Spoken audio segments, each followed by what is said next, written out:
আজকের দিন মানে 26শে নভেম্বর এবং 1949 সনের 26শে নভেম্বর এই প্রথম আমাদের সংবিধান গৃহীত হয়।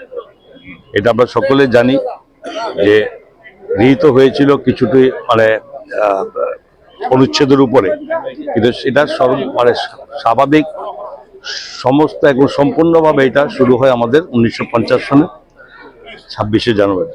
এটা আমরা সকলেই এটা প্রজাতন্ত্র দিবস পালন করি। তো আজকের এই সংবিধান দিবস, এই দিনটাকে পালন করা এটা কতটা আমাদের দেশের জন্য এবং দেশের যুব সমাজ থেকে শুরু করে দেশের মানুষকে সচেতনতা করা, এটা আমাদের এই মূল উদ্দেশ্য। বছরব্যাপী সংবিধান এই দিবস পালন করা এবং এর মাধ্যমে এই সংবিধান দিয়ে আমরা শুরু করেছি আমাদের দেশের শাসন প্রতিষ্ঠাকে মানে প্রতিষ্ঠিত করা এবং আমাদের নিজস্ব বাক স্বাধীনতাকে রক্ষা করা এবং সর্বোপরি আমাদের এই সমস্ত মানুষের জন্য সার্বিকভাবে যে অর্থনৈতিক সামঞ্জস্য বজায় রাখা এবং ন্যায় বিচার, এটার উপর মূলত শুরু হয়েছিল। তার পরবর্তী সময় বিভিন্ন রকম আমাদের এই শুরু।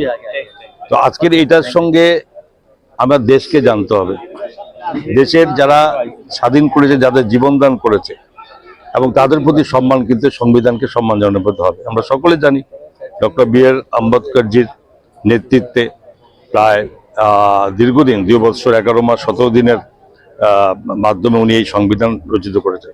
পৃথিবীর লিখিত সংবিধান রচনা আমাদের দেশের থাকার কারণে সবচেয়ে বৃহৎ সংবিধান এবং এটার মাধ্যমে দেশকে জানা এবং দেশকে এগিয়ে নিয়ে যাওয়া। আপনারা সকলেই জানেন যে সংবিধান গৃহীত হয়েছিল 26 নভেম্বর 1949 সালে এবং এটাকে কার্যকর করা হয় 26শে জানুয়ারি 1950 সালে। 75 বছর পূর্তি হয়েছে। 75 বছর পূর্তি উপলক্ষে গোটা দেশব্যাপী এক বছর বিভিন্ন কার্যক্রমের মধ্যে দিয়ে এটাকে পালন করা হবে। তার শুভারম্ভ আজকে হলো। আমরা সকলেই যারা নতুন প্রজন্ম আর যুব যারা সকলেই আমরা জানি যে আমাদের অধিকার, আমাদের কথা বলার অধিকার, আমাদের অন্ন বস্ত্র শিক্ষা স্বাস্থ্য, আমাদের বাসস্থানের সমস্ত অধিকার কিন্তু আমাদের সংবিধান আমাদেরকে দিয়েছে।